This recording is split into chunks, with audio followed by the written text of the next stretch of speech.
Assalamualaikum warahmatullahi wabarakatuh. Bismillah, masyaallah. La yasugul khairallah.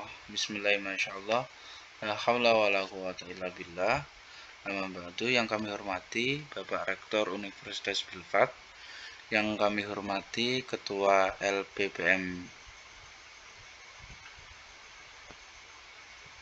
Universitas Bilfat, yang kami hormati seluruh Bapak Ibu dosen Universitas Bilfat. Kesempatan pada hari ini perkenankan kami untuk mempresentasikan hasil pengabdian kepada masyarakat dengan judul sosialisasi kepada santri Al-Fatah 3 Siman tentang pencegahan dan cara menghadapi bentuk perilaku bullying di pesantren. Lokus yang kami ambil adalah Al-Fatah 3 sesuai dengan hasil observasi kami.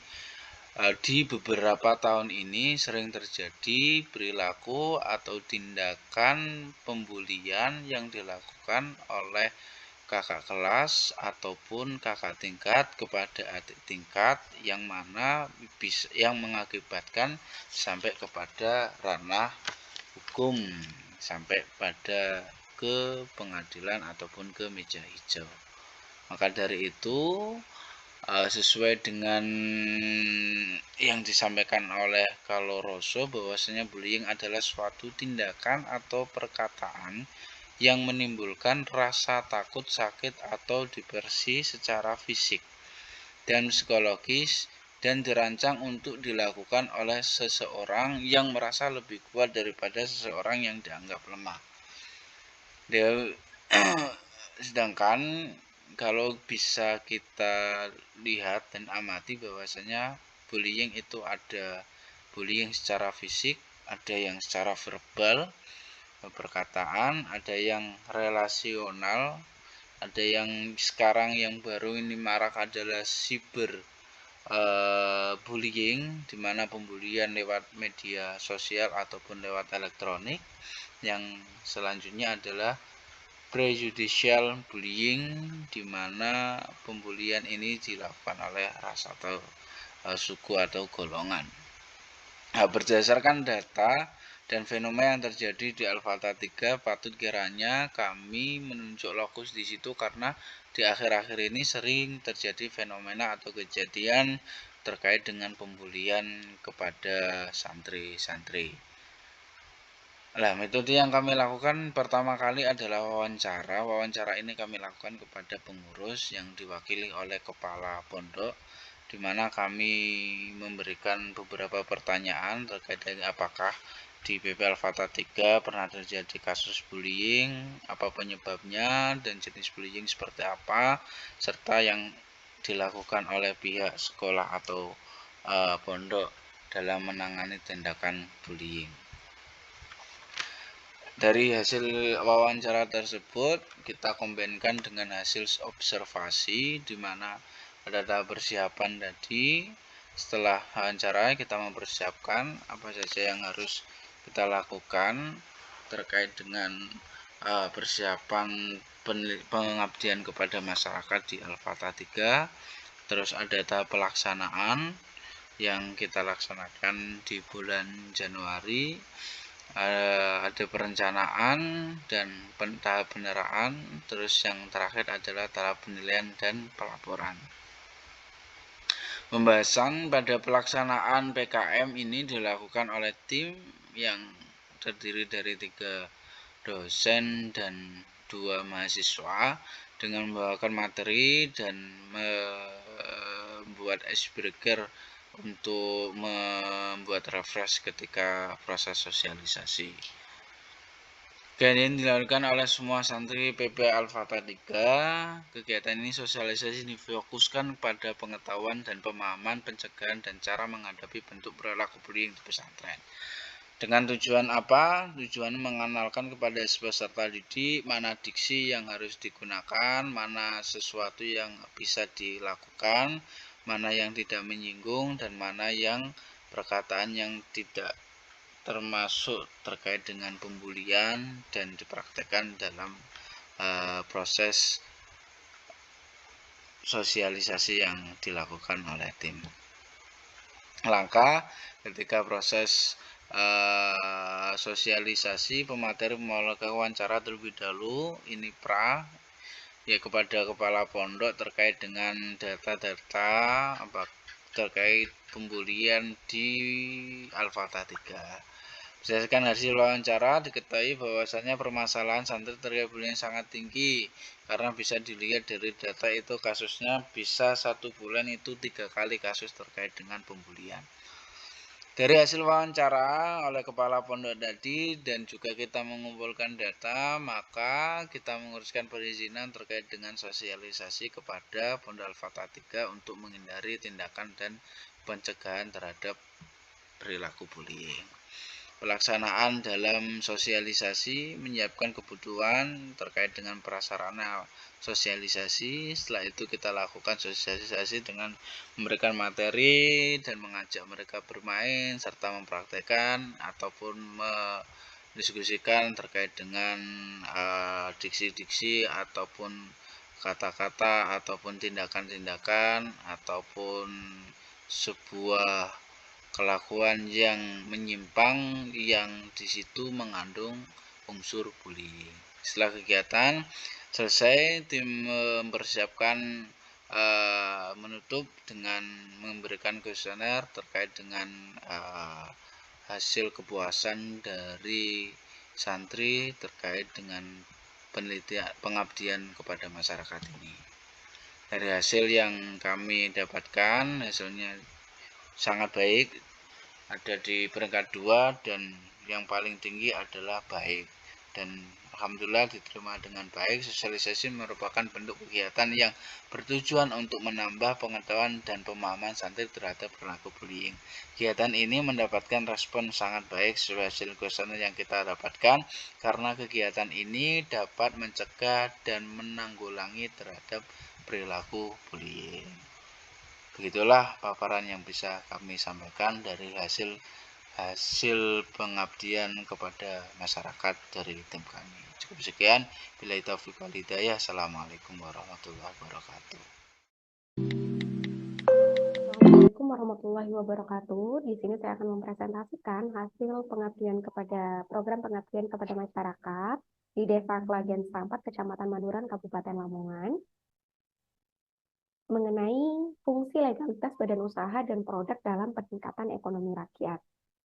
Nah, yang melatar belakangi mengapa kami memilih tema ini dan juga mengapa memilih Desa Klagen Sampat ialah yang pertama, yang perlu dipahami bahwa Fakultas Hukum Universitas Biofa telah menjalin MOU dengan pemerintah Desa Klagen Sampat. Nah, kegiatan ini merupakan salah satu bentuk MOA atas MOU tersebut. Jadi, kegiatan ini memang adalah inisiasi dan juga diprakarsai oleh pemerintah desa setempat, karena pemerintah desa setempat merasa hal ini memang yang diperlukan dikarenakan mata pencaharian pokok dari masyarakat desa setempat yang awalnya bertani, beternak, kini mulai bergeser pada sektor perdagangan, pengrajin, memproduksi makanan, dan lain-lain. Dan juga kreativitas dan inovasi masyarakat di sana semakin meningkat dengan berbagai penemuan-penemuan yang memang dikembangkan di dalam BUMDes mereka. Dan yang sangat disayangkan, tingkat kesadaran mereka cukup rendah atas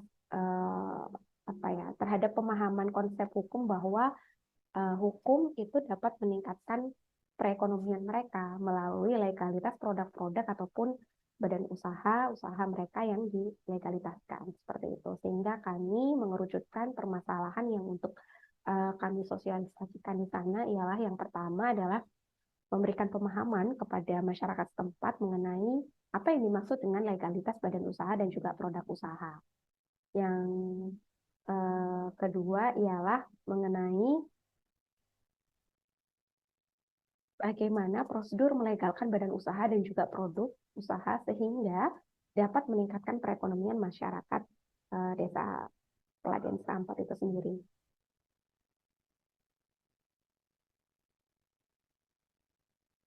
Kegiatan ini bertujuan yang pertama ialah memberikan peningkatan kepedulian terhadap pentingnya legalitas atas usaha dan juga produk terhadap warga yang ada di Desa Kelajen Serampat. Kemudian yang kedua ialah memberikan pemahaman kepada masyarakat bahwa kegiatan tersebut, legalitas tersebut dapat menjadi sebuah payung hukum yang dapat berpengaruh terhadap daya saing di luar sana sehingga perekonomian pun akan beranjak naik gitu. Dalam kegiatan ini kami melakukan dengan metode yang pertama pasti kita melakukan terlebih dahulu penyuluhan, pemaparan materi-materi agar mereka paham terlebih dahulu. Kemudian di situ kami melakukan diskusi dan dilanjutkan dengan adanya klinik legalitas badan usaha dan produk. Jadi di sini masyarakat bebas untuk berkonsultasi dengan kami mengenai usaha-usaha ataupun produk-produk yang mereka miliki yang mana mereka ingin melegalkan produk ataupun usaha mereka tersebut. Jadi mereka bisa bercerita mereka sudah pada tahap yang mana, kemudian ingin melangkah ke tahap yang selanjutnya itu seperti apa, itu dikonsultasikan dengan kami. Jadi ada klinik legalitas. Nah, kegiatan ini itu dihadiri oleh masyarakat, khususnya para pemuda yang saat ini sedang merintis usaha UMKM, kan sekarang banyak sekali usaha-usaha entrepreneur muda di sana, dan juga masyarakat Parubaya yang tadi sudah dikemukakan bahwa terdapat pergeseran mata pencaharian, seperti itu. Nah, kita masuk pada hasil dan pembahasan. Kita masuk pada hasil dan pembahasan di sini.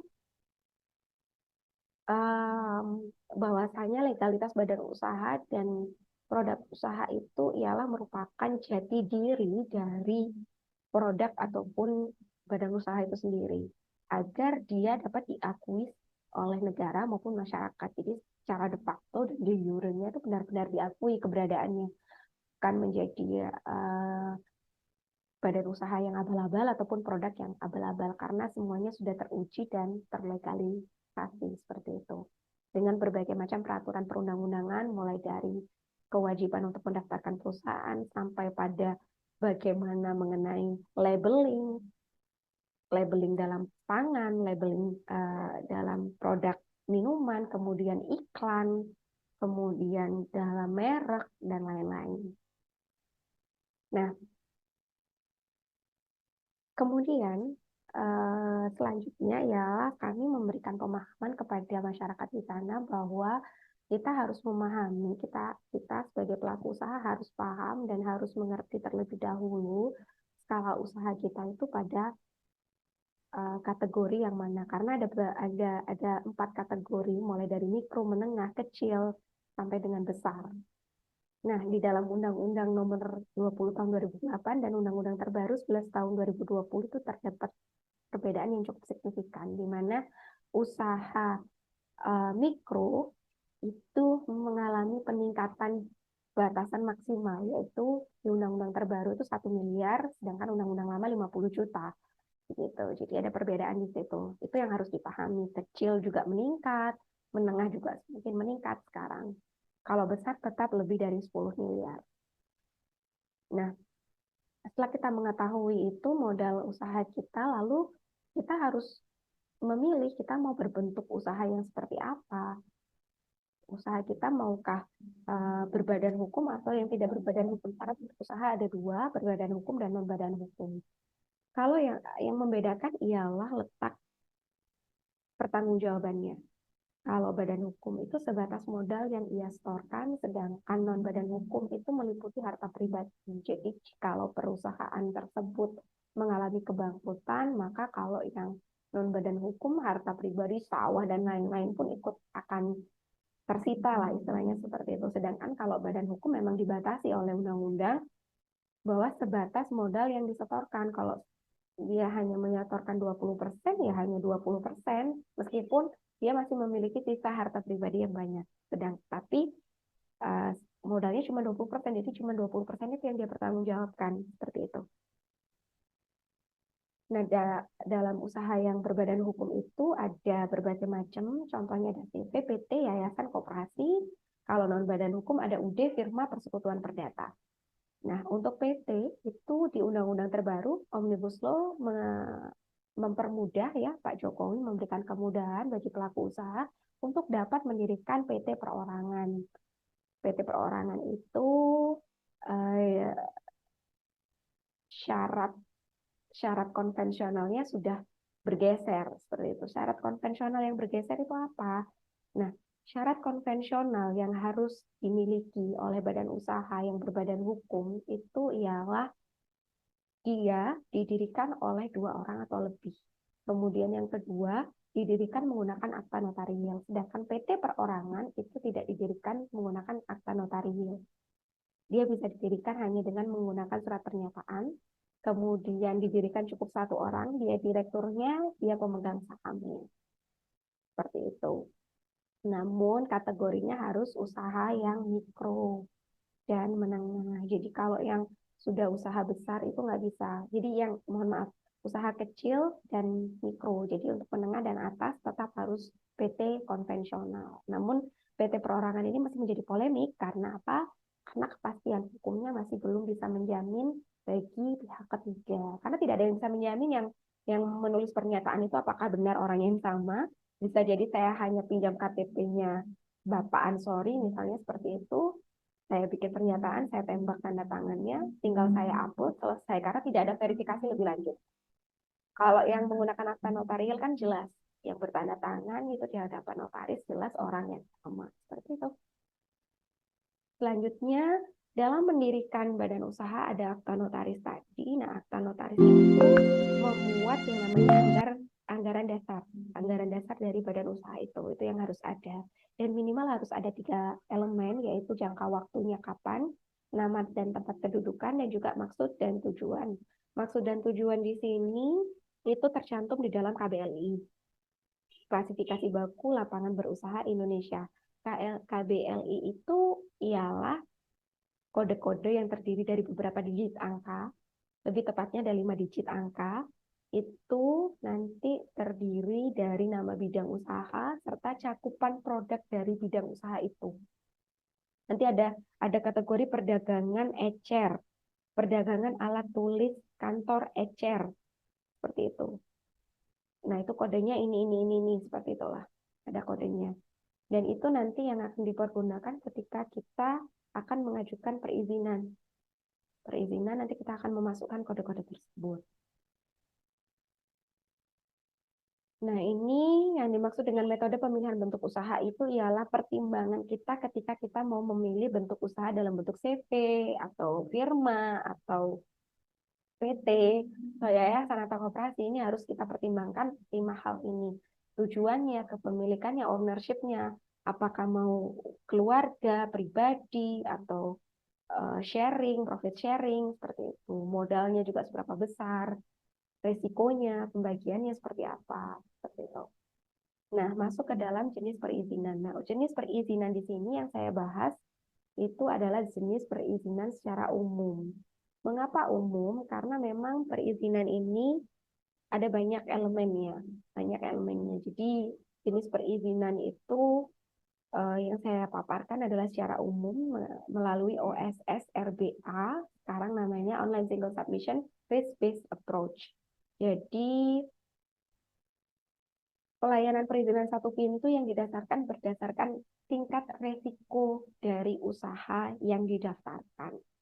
Maksudnya seperti apa? Maksudnya seperti ini. Ada 4 resiko, ada 4 tahapan resiko. Klasifikasi resiko, mohon maaf. Ada resiko rendah, menengah tinggi, dan juga tinggi.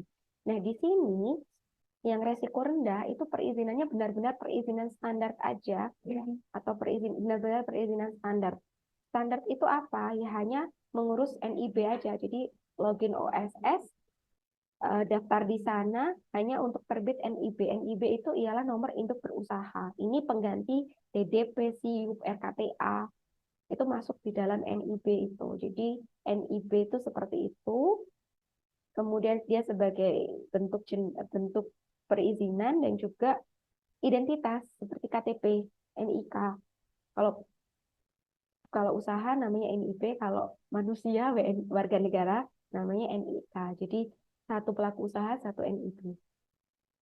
Kalau yang menengah rendah harus ada sertifikat berusahanya, menengah tinggi harus ada sertifikat untuk tahap komersial, untuk yang tinggi harus ada izin tahap operasional dan komersial. Ini diatur di PP nomor 5 tahun 2021 yang mana perizinan lebih lanjut itu dikeluarkan oleh lembaga-lembaga terkait yang bekerja sama dengan OSS, sehingga memang hanya terbit satu perizinan, satu lembar izin itu, yaitu NIB-nya itu. Namun yang mengeluarkan memang atas nama lembaga A, atas nama lembaga B, itu tergantung perizinan lebih lanjutnya. Dari hal-hal tersebut kita dapat mengerucutkan bahwasanya ketika kita ingin mengurus legalitas badan usaha, prosedurnya seperti apa? Yang pertama kita harus menentukan KBLI, usaha apa yang mau kita kerjakan, dan juga modalnya seberapa besar, kemudian dibuatlah akta pendirian notaris, karena kalau yang legalitas ini otomatis badan usaha ini adalah badan usaha yang berbadan hukum. Namanya juga legalitas, ada legalitasnya, seperti itu. Kemudian akta tersebut dipergunakan untuk membuat NPWP perseroan. Setelah membuat NPWP perseroan, didaftarkan ke Kemenkumham yang mendaftarkan notaris, untuk selanjutnya digunakan mendaftar di perizinan, yaitu OSS RBA, hingga terbit NIB. Yang terakhir mengenai legalitas produk. Legalitas produk ini produknya dibagi dua, barang berwujud dan tidak berwujud. Kalau berwujud nanti makanan, minuman, produk kimia, dan lain-lain, itu legalitasnya bisa berupa BPOM, SNI, sertifikasi halal, dan lain-lain. Kalau barang tidak berwujud itu lebih kepada software, produk seni, ataupun invention, penemuan-penemuan baru, itu yang nanti akan dipatenkan melalui hak paten ataupun haki. Yang mengeluarkan adalah Kemenkumham. Nah, kesimpulannya, kita sampai pada tahap kesimpulan bahwa legalitas badan usaha dan juga produk usaha itu menjadi hal yang sangat urgent yang harus dipenuhi oleh pelaku usaha. Dikarenakan agar memberikan kepastian hukum bagi pelaku usaha itu sendiri, konsumen, serta pihak ketiga, agar masing-masing haknya dan kewajibannya dapat dipenuhi tanpa ada yang dirugikan. Kesimpulan yang kedua, bahwasanya legalitas itu menjadi sebuah persyaratan yang utama untuk meningkatkan perekonomian rakyat di bidang usaha. Bagaimana tidak? Karena ketika kita akan mengakses fasilitas-fasilitas yang disediakan negara untuk mempromosikan ataupun meningkatkan kualitas produk kita, kita harus memenuhi persyaratan utamanya, yaitu legalitas produk kita.